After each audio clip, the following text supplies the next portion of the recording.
Pois é, Vilela, muitas dúvidas surgiram desse Pois encontro, é, né? né? Porque ao mesmo tempo em que claramente você vê a mudança de tom do presidente Trump, e até é engraçado, se você pegar a fala do Trump 30 dias antes, literalmente isso, 30 dias antes, ele falava: o Brasil está indo muito mal, o governo brasileiro é extremista de esquerda. É. E aí ele falou do lado do Lula: não, o Brasil está indo muito bem. Então Sim. Fica ele se difícil tirar a auto. conclusão. Foi uma autocontradição ali, foi muito interessante ver a postura do Rubio e do Scott Bessent ali também, né, o secretário de Tesouro e o secretário de Estado dos Estados Unidos. Ali, eles não responderam, eles não falaram em momento algum, só ficaram observando ali. Eu tive a impressão que talvez tenha sido um jogo ali um pouco, Trump é o good cop e Ah, eles os bad cops ali. tira Mas bom, fato é. tira bom e tira mal, né? Um vem, afaga e o outro vem e passa uma rasteira, né? Mas aconteceu uma coisa interessante agora há pouco no Senado americano, que o Senado americano aprovou uma resolução que acabava com a emergência decretada pelo Trump para impor tarifas ao Brasil. Só que esse texto tem que ir para a Câmara, e lá na Câmara o partido do Trump tem como bloquear. Mas aconteceu isso, inclusive, com votos de 5 republicanos que votaram para cair as tarifas do próprio Trump. Olha que coisa engraçada. E isso mostra mesmo que está tendo impacto lá essas tarifas, né? Então eu acho que isso é uma pista muito boa do porquê teve essa mudança tão grande aí do presidente Trump sobre o Brasil, né? Eu acho que ir por esse caminho aí é a melhor possibilidade de a gente entender o que aconteceu. Mas realmente, assim, foi bem curioso todo esse processo, né? Pois é. Ô, Sam, primeiramente, prazer. Ricardo Marcílio aqui. A gente tá vendo pela mídia brasileira que os Estados Unidos, eles, e isso, de fato, né, o Trump, ele sempre gosta de sair como vencedor nas negociações. Seja com o Japão, com a Coreia do Sul, com a União Europeia, ele sempre conseguiu alguns acordos que, para a população local, para opositores locais, foi visto até como se fosse uma espécie de humilhação, seja para o Japão, para a Coreia do Sul, tamanhos investimentos que ele... Hoje, por exemplo, né, em reunião com a Sarai Takaishi do Japão, ele falou que o Japão vai ter que investir 550 bilhões de dólares para conseguir fazer uma negociação com os Estados Unidos. Você tem informações aí de bastidores de quais são as exigências dos Estados Unidos para que ele aceite fazer um acordo comercial com o Brasil para queda das tarifas? As exigências não estão claras, pelo que, inclusive, eu estou aqui na redação agora, né, o pessoal estava apurando isso hoje com o Itamaraty. As exigências dos Estados Unidos não estão claras, porque o Brasil fez as suas exigências. Então, o presidente Lula falou pessoalmente isso, né, que ele quer o fim das sanções aos ministros e o fim do tarifaço. A impressão que o Itamaraty tem, isso é notícia de hoje, é que o tarifaço os Estados Unidos estão dispostos a negociar, e aí aquela negociação que é realmente mais técnica e tal, o que a gente pode tirar aqui, como os Estados Unidos pode sair vencedor dessa história de alguma forma, porém, então, o que eu estou falando aqui é sobre reciprocidade. Então, talvez o Brasil reduzir tarifas que existem, tá? O Brasil tarifa os produtos norte-americanos também. Então, aqueles 10% que o Trump anunciou primeiramente ali ao Brasil, não era uma coisa tão despropositada quanto esses 50% que vieram depois. Os 10% ali estava meio que até justo. Não tão justo porque existe um superávit. Então, os Estados Unidos vendem mais ao Brasil do que... Na verdade, o Brasil compra mais dos Estados Unidos do que os Estados Unidos compram do Brasil.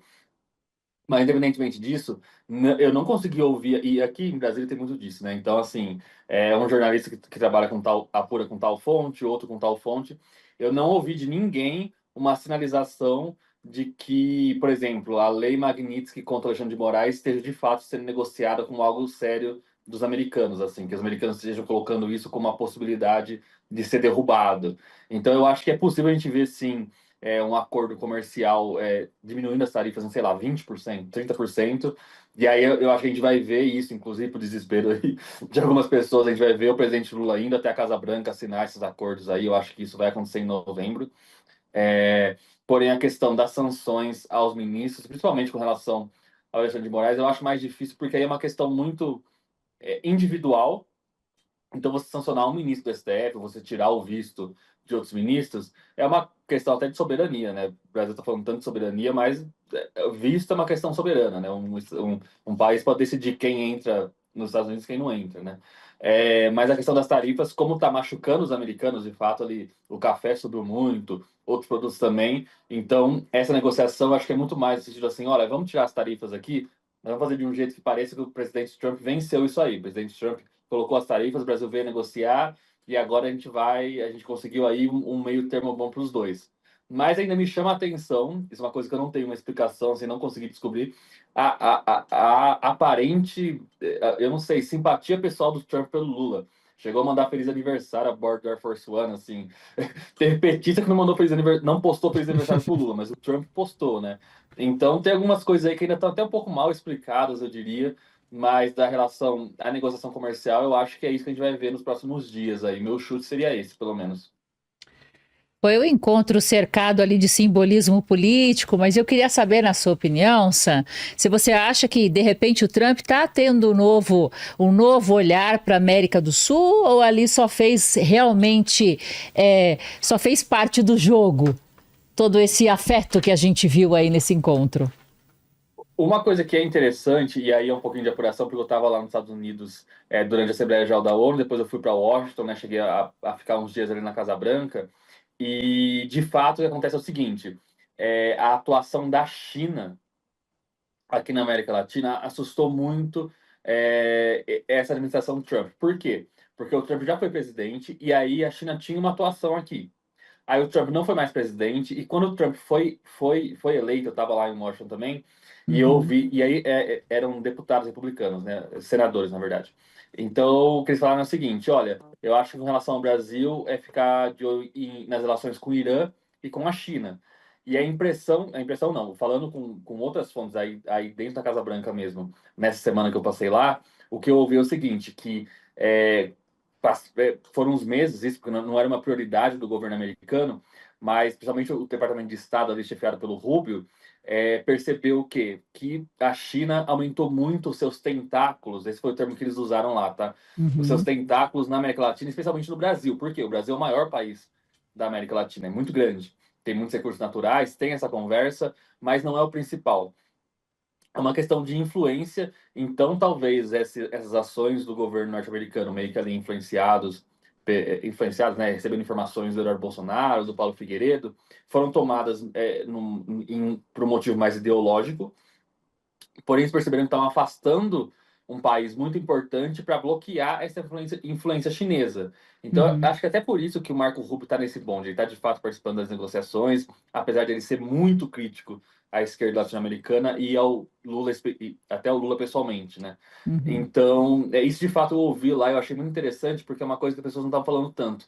A época era fim de setembro, o pessoal estava falando de terras raras, o pessoal estava falando até assim de ser uma vitória de negociação da equipe do governo, que não faz muito sentido, porque essa equipe, que é o Geraldo Alckmin, o próprio Fernando Haddad, já estavam negociando antes e nunca teve sucesso, e de repente tudo mudou.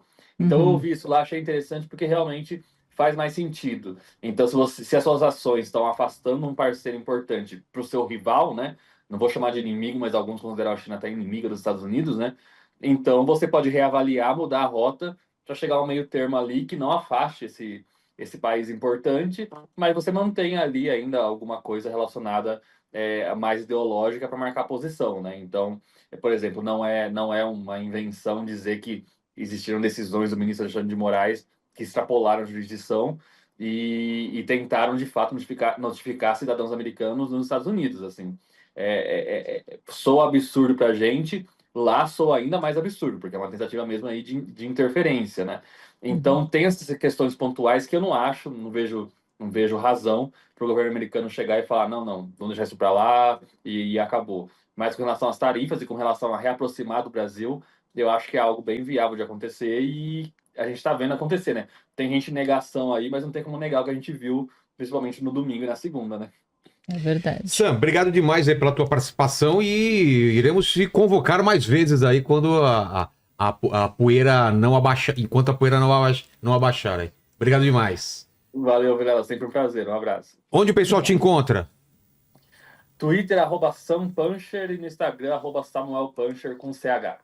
Valeu. Obrigada. Até mais. E vamos agora com outro assunto totalmente diferente, Marcílio e Fernanda, que é a exploração da margem equatorial e cometa 3i. Vocês podem pensar o que um assunto tem a ver com o outro. É porque quem vai comentar isso é o nosso grande amigo Sérgio Sacani, que a gente já vai chamar daqui a pouco. Sobre essa exploração da margem equatorial, né?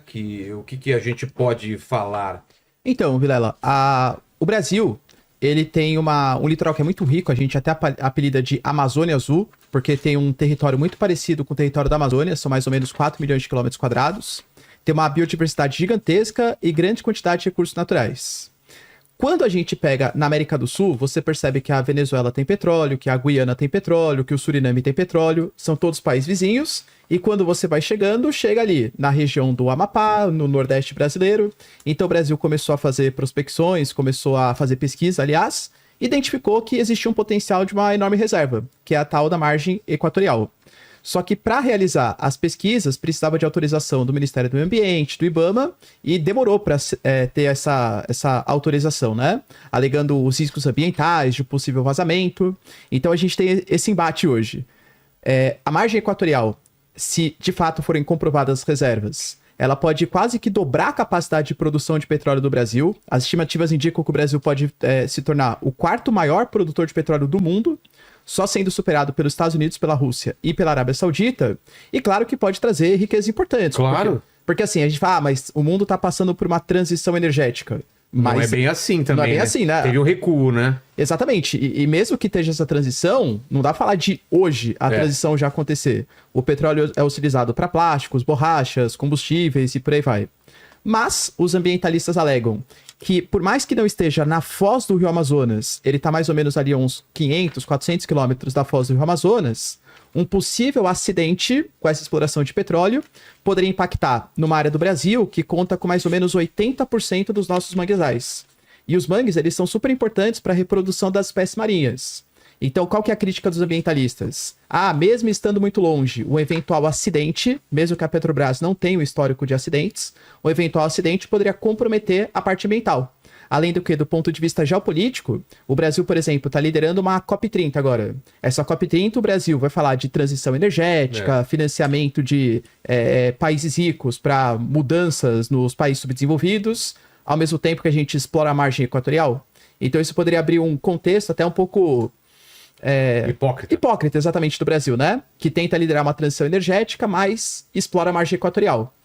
Tanto que eu, sinceramente, achei, Vilela, que a liberação do IBAMA ela ia acontecer, mas ela ia acontecer depois que acontecesse a COP30, né? Pra não, o timing aí foi... Pra não ter uma saia justa com o Brasil.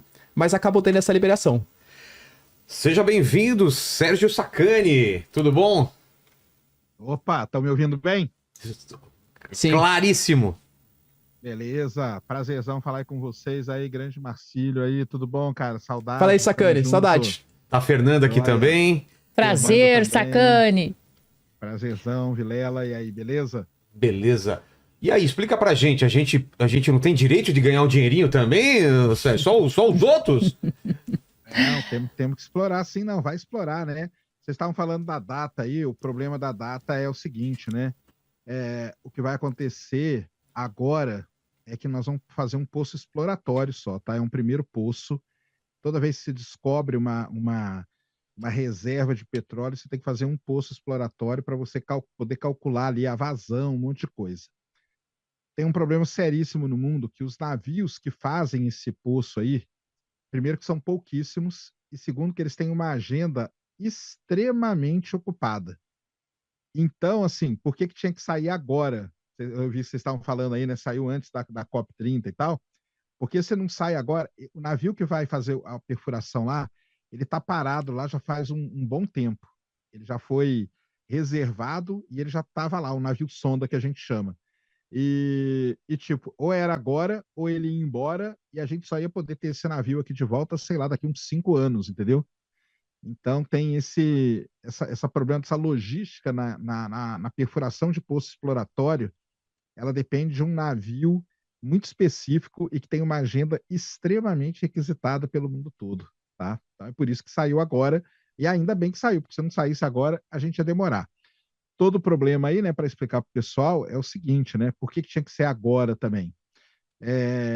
Daqui a uns 2 anos, mais ou menos, começa a depleção do pré-sal. Então, para quem não sabe, hoje, cerca de 80% do petróleo que a gente consome no Brasil, ele vem do pré-sal. Toda reserva de petróleo acontece o seguinte, você descobre ela e começa a produzir, aí ela vai aumentando a produção, chega um momento que ela chega no máximo dela, depois começa a cair, é o que a gente chama de depleção. O pré-sal, a curva de depressão dele começa agora em 2027. Então, se a gente não começar a produzir a margem equatorial, nós vamos ter um gap de produção gigantesco. E isso pode resultar em tipo aumento drástico do combustível na bomba aí do tanque na bomba, né? Do gasolina na bomba ali. No no posto da de esquina gasolina. aqui, no posto da esquina, porque você vai ficar com um buraco, entendeu? Então, o que acontece com os países? Eles têm que descobrir uma nova reserva antes que a outra entre em depressão. E aí nós descobrimos a margem equatorial. Para vocês terem uma ideia, o PIB ali do Suriname, da Guiana, quadruplicou nos últimos anos por conta da margem equatorial. Então, eles já produzem ali, tem todo esse potencial, vai perfurar esse poço. A perfuração do poço exploratório ela vai demorar mais ou menos uns 4 meses, e aí nós vamos ter uma ideia realmente qual que é o potencial ali daquela região. É correto falar que pode adicionar mais de 400 bilhões ao PIB nacional? Pode sim.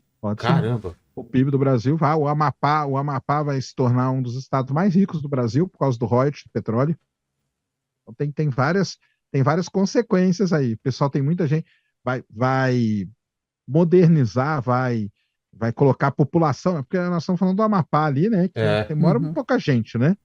Então, aquela região toda ali, todo lugar que tem petróleo, acaba gerando uma série de empregos indiretos. Porque o que acontece? Você tem empresas que vão para lá, empresas multinacionais.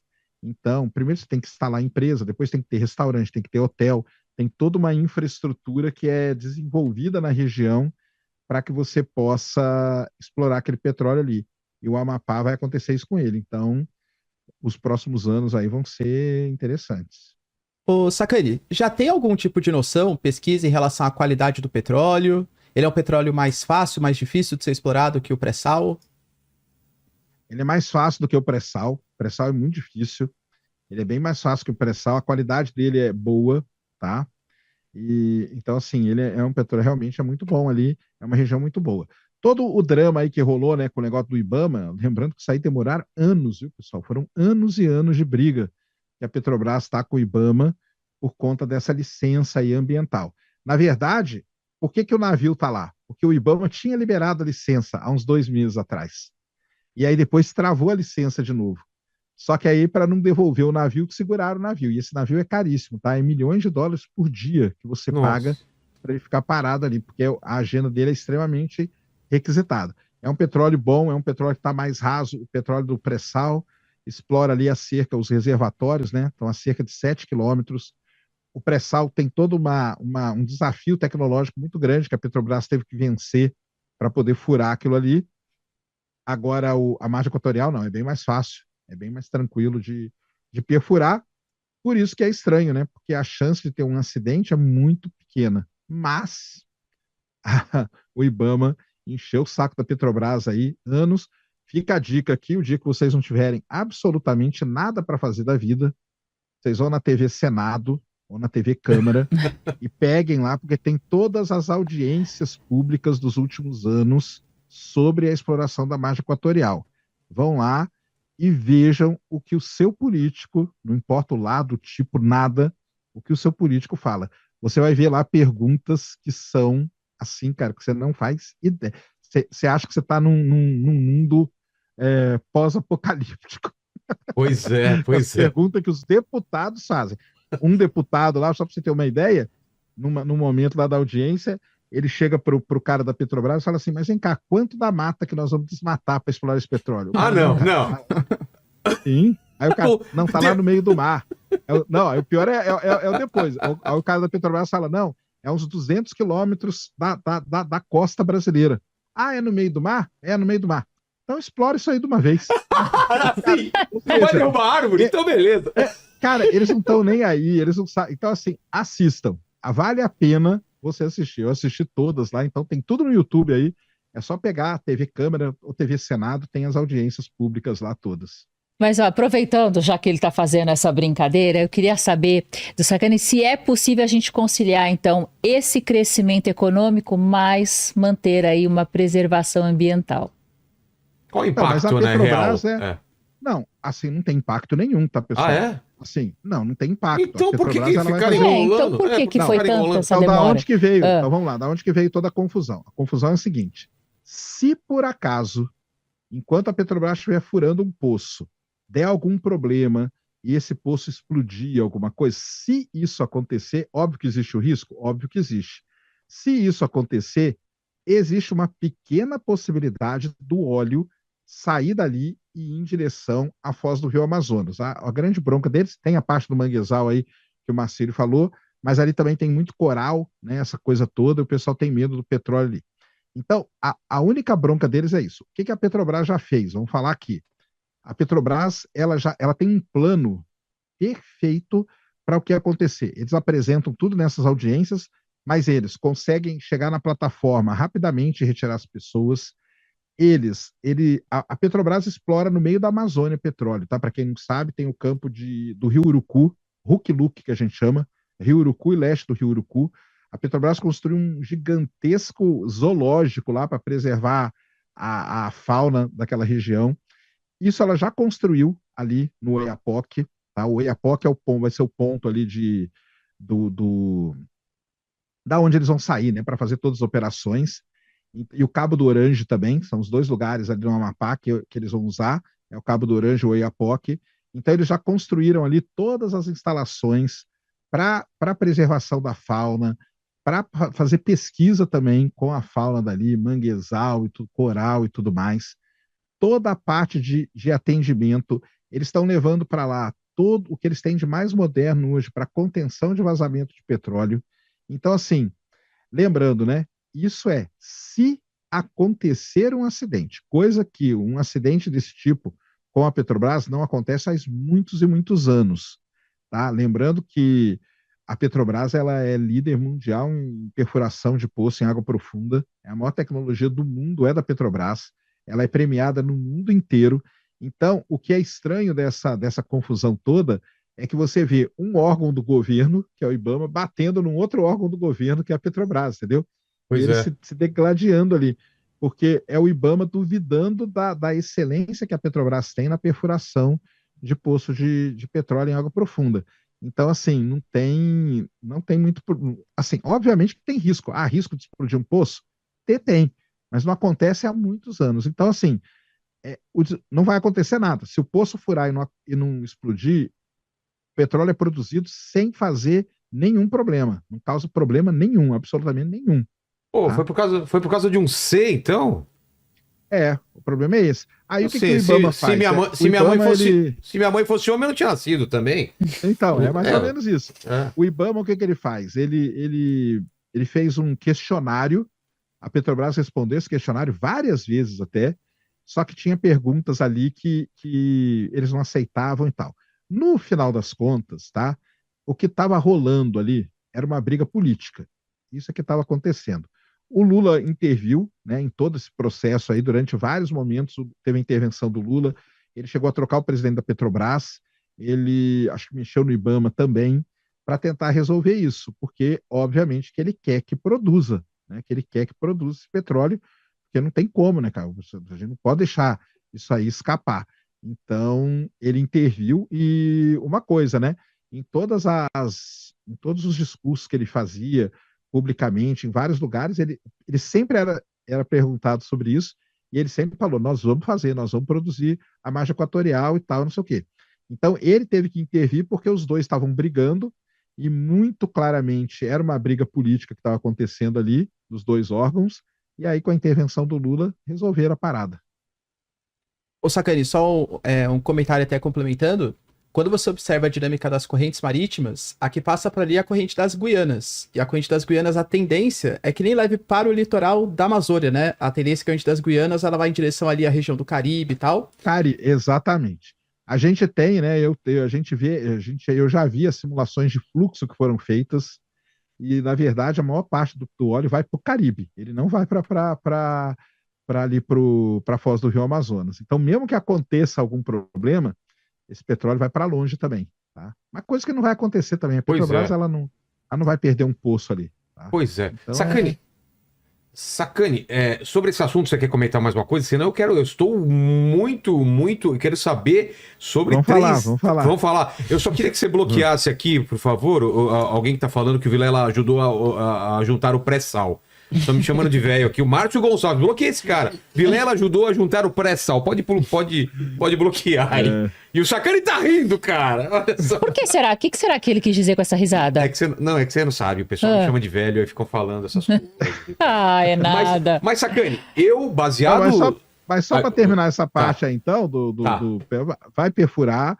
Então, segundo aí as informações que a gente tem, o navio já está lá, como eu falei.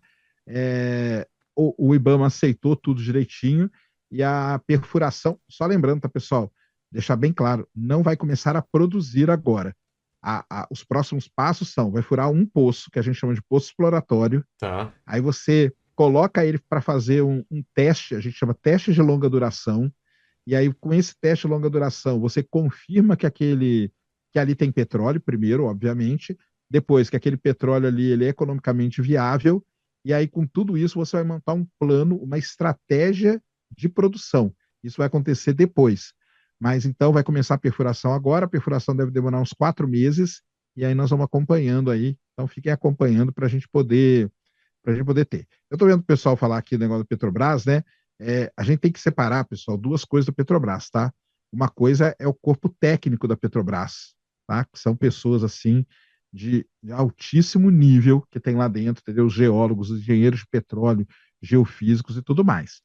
Outra coisa é o que acontece na parte política da Petrobras, que esses caras têm, boa parte deles tem até, boa parte não, todos que eu conheço pelo menos têm até vergonha da outra parte. É que a gente fala que a Petrobras é boa e tal, o pessoal acha que a gente está elogiando, né, essa a coisa toda que aconteceu, o petrolão e tudo mais, mas não. Lembra que tem duas partes, tá? Tem o corpo técnico da Petrobras, que nós estamos falando aqui, os engenheiros de petróleo, engenheiros de perfuração e tudo. A outra área é uma outra área aí que tem problema, tem mesmo, mas o pessoal lá tem vergonha até disso aí, beleza? Mas então acompanhe. É muito importante vocês acompanharem isso, tá? É muitíssimo importante acompanhar tudo isso, porque boa parte tá aí. E só para encerrar mesmo essa parte aí, fiquem de olho, porque existe um negócio, quando países, né, o Marcelo falou aí que o Brasil ia virar o quarto maior produtor do mundo. Isso tem um problema seríssimo. No mundo do petróleo, a gente dá um nome para isso. A gente chama de maldição do petróleo. Então, por exemplo, a Venezuela é o melhor exemplo do país que sofre a maldição do petróleo. Entendeu? E cidades também. Por exemplo, Macaé é para ser uma das cidades mais bonitas do mundo, quiçá, e quem já foi em Macaé sabe como que é, né? Então, fiquem de olho. Só isso aí. Vamos então falar dos 3i Atlas. Eu andei aí comentando no post de alguns órgãos de imprensa até grandes falando que eu falei que era fake news, segundo os vídeos que eu vi, o que eu falei com você, porque estão falando que a NASA ativou um protocolo de defesa planetário por causa do 3i Atlas. O que tem de verdade isso? Eles são alienígenas, é um cometa e lá dentro desse cometa tem homenzinhos verdes, sacana. Eu sei que você já tá rindo aí, mas a galera está empolvorosa. Conta pra gente aí. Cara, o hype do 3i Atlas é demais. Aliás, antes de mais nada, convidar todo mundo aqui a assistir aqui no Inteligência Limitada. Verdade. Eu, Vilela e o Jaime conversamos com o Avi Loeb, que é o grande astrofísico de Harvard. Tem o programa aqui no Vilela, assistam lá. Tudo que ele nunca afirmou que é uma nave alienígena, ele explica direitinho pra gente no programa. Então, primeira coisa, pessoal, terminando aqui, assista o programa aí que vocês vão ter todo um geralzão. Cara, eu nunca vi, né? O 3i Atlas, ele tá num hype, assim, gigantesco. Tá mais do que o Halley, até, Verdade, né? não, muito mais. Um negócio impressionante. Cara, não tem nada disso. A NASA não acionou protocolo de defesa nenhum. Isso nem existe, tá? O que aconteceu foi o seguinte, um órgão da NASA, chamado Minor Planet Center, que é um centro que cuida de objetos pequenos do sistema solar, ele soltou um edital para reunir os observatórios do mundo inteiro para aproveitar este momento para observar o 3i Atlas. Então, quando ele sair de trás do Sol, isso deve acontecer hoje de madrugada, ele sai de trás do Sol, porque agora ele está passando atrás do Sol, hoje de madrugada ele deve sair de trás do Sol. Os observatórios do mundo inteiro e os amadores que têm bons telescópios estão convidados a fazer uma série de observações para que a gente possa estudar da melhor forma possível, caracterizar da melhor forma possível e tudo mais. Então é isso, não existe protocolo de defesa planetária nenhum, não tem esse negócio de nave, entendeu? Não, ele vai passar muito longe da Terra, pessoal. Quando ele tiver, presta atenção, quando ele estiver mais próximo da Terra, ele vai estar a 278 milhões de quilômetros. Nossa, é Isso muito longe. longe. Isso é quase 2 vezes a distância da Terra ao Sol. A distância da Terra ao Sol é 150 milhões de quilômetros. Tá. Então ele vai passar muito, muito longe, tá? Então, assim, não tem problema nenhum, não tem perigo. Você vai ver que na hora que ele reaparecer do outro lado, ele vai ser um cometa. Ah, mas ele, isso é diferente, mas aquilo é diferente. Mas e a Cometas história da são assim. iluminação? Ele é iluminado ou não? É. Porque diz que Não existe não existe e que só quando passa perto do sol, quando pega ali um raio de sol, e que ele teria luz própria. Não existe negócio de luz própria, não tem nada disso. Tá? Ele não tem uma Isso aí luzinha é tudo. Xenon. Ligaram o Xenon no cometa. Ligou. Ele fala, né, que ele é uma nave gigantesca, que ele tem luz própria. Não tem luz própria, Não tá? tem. Tanto que ele é muito difícil, a magnitude dele, que é o brilho, vamos dizer assim, dele, é muito fraquinho. Só grandes observatórios no mundo que conseguem ver ele direitinho, entendeu? Se ele tivesse luz própria, a gente veria ele muito bem. Então ele não tem isso. Ele tem cauda igual um cometa. Os elementos químicos dele são exatamente iguais aos que a gente encontra em cometa aqui no Sistema Solar, que é carbono, oxigênio e outros gelos lá. Então ele está tranquilo. Ele tem uma cauda igual à cauda de cometas que a gente tem aqui no Sistema Solar. Ah, mas esse elemento aqui é um pouquinho a mais do que aquele. Isso é a coisa mais normal. Cometas, até dentro do Sistema Solar, tem composição química diferente. Nenhum cometa é exatamente igual ao outro. Então, assim, ele tá tudo, não tem o porquê desse alvoroço todo aí, e cada dia fica pior e cada dia as pessoas vão mais. Porque aí o Vilela tem razão, vários órgãos de imprensa, órgãos importantes, né, acabaram caindo nesse bait aí dessa galera. Replicaram, né? Replicaram. Agora é o seguinte, aí tem um problema do público também, viu, vocês aí. Porque muitas matérias, a manchete é chamativa. Na hora que você vai ler, lá dentro, eu até reagi a uma dessas notícias, gravei um vídeo, que a manchete fala uma coisa. E lá no meio, ele fala bonitinho o que é. Entendeu? Então, assim, era só ler que você ia ver que não tem mais a manchete, o cara coloca a manchete daquele jeito, tá? Agora, assim, eu queria que fosse, eu pessoalmente, queria que fosse uma nave, seria sensacional, cara. Mas a Ia vida mudar é muito mais tudo, né? chata. A vida é chata. Ela é muito mais chata do que a gente queria que ela fosse, cara, entendeu? Então, O pessoal acha que você não gostaria, né, que fosse encontrada vida. Para um astrônomo, isso ia ser um marco, imagina. Ia mudar a vida de todo mundo. Imagina a tecnologia como ia mudar. ia ser sensacional. Isso porque ele tem no mínimo 3 quilômetros. Então, imagina uma nave espacial com 3 quilômetros. Ia caber muito ET dentro, gente. Eu não lembro de Lembrando, Rama. né, vale a pena sempre lembrar que o maior foguete que a gente tem na Terra, que é o Starship, ele tem 120 metros. Olha só. Pois é. Imagina uma nave de 3 quilômetros. Seria uma nave, né? Uma senhora de nave. verdade. Uma senhora de uma nave. Então, o pessoal- não tem. O pessoal cita muito o Encontro com Rama, né? O livro do Arthur Clarke, que tem um encontro de um objeto que Mas parecia esse aí é cometa. o outro, viu? Não, É, mas esse aí é o outro. É o Oumuamua. O Oumuamua, é. Oumuamua. Por causa do formato, né? Sim, por causa do formato dele, o pessoal cita muito o Rama, porque aí era bem parecido mesmo com as imagens que a gente tinha. A gente tinha pouca imagem. Agora, tem várias vantagens desse 3 Atlas, que é o seguinte: ele vai ser visível até março do ano que vem, então tem muita coisa para ser estudada nele ainda.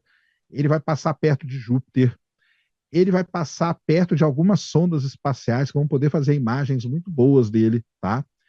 O problema que tem muita gente comentando é o seguinte: ele passou perto de Marte e a NASA fez imagens. O problema, pessoal, é que a NASA e o governo americano está num negócio chamado shutdown. Então, o que é shutdown? Shutdown é o que a gente conhece aqui no Brasil meio como operação padrão, sabe? Não chega a ser uma greve total, mas eles estão com um problema de orçamento lá. Teve a votação de orçamento no Congresso, o Marcelo vai saber melhor do que eu isso aí, e não teve um consenso e tal. Então, setores do governo pararam. A NASA está parada. O que quer dizer que a NASA está parada? O site dela não é atualizado, alguns museus da NASA estão fechados, entendeu? Então é isso. Não tem. Porque a NASA fechou agora para cima. Não tem isso. Isso é uma fase que está passando até que se resolva o problema de orçamento. Se você entrar no site da NASA, ela está explicadinho o que está acontecendo. Então, assim, é que coincidiu dele ter passado perto de Marte e a NASA não ter mostrado as imagens. Mas não mostrou as imagens porque ela não está atualizando o site, é só por isso. Então, não temos o que fazer, temos que esperar. Tá? Ô, Sérgio, e você tem a perspectiva, assim, de quem estuda astronomia, de encontrar algum tipo de elemento químico diferente? Ou já dá para saber que todos os elementos químicos já são conhecidos por ter vindo de outro sistema solar? Então, os elementos químicos, né, que a gente conhece, os elementos ali da tabela periódica, eles, na verdade, são todos gerados em explosão de supernova. Então, assim, todos os elementos químicos no universo, eles são iguais. Elementos químicos, que é hidrogênio, carbono, oxigênio e tal. O que pode ter de diferente é uma molécula ou um cristal, que é como esses elementos químicos se combinam. Então, agora há pouco tempo, por exemplo, a gente pegou um cristal da Lua, que era um cristal que não tem aqui na Terra. Mas não quer dizer que o elemento químico não tem. O elemento químico tem, é o mesmo. Só que a maneira como eles se combinaram é diferente. Isso pode acontecer no 3 Iatas, porque ele vem de um outro sistema. Ele é muito antigo, provavelmente ele tem uns 10 bilhões de anos, entendeu? Ele é bem mais antigo que o sistema solar até, o que é muito interessante. E como ele veio de uma outra estrela, que tem uma relação de elementos químicos diferente do Sol, não é igualzinho, obviamente que ele tem também elementos químicos, não é que ele tem elementos químicos diferentes, tá? Ele tem proporções diferentes do que a gente encontra aqui. Então vamos supor, aqui no sistema solar, os cometas eles têm mais água e menos carbono. O 3 Atlas tem mais carbono do que água, por exemplo. Mas isso é uma coisa que acontece mesmo, porque do lugar onde ele se formou.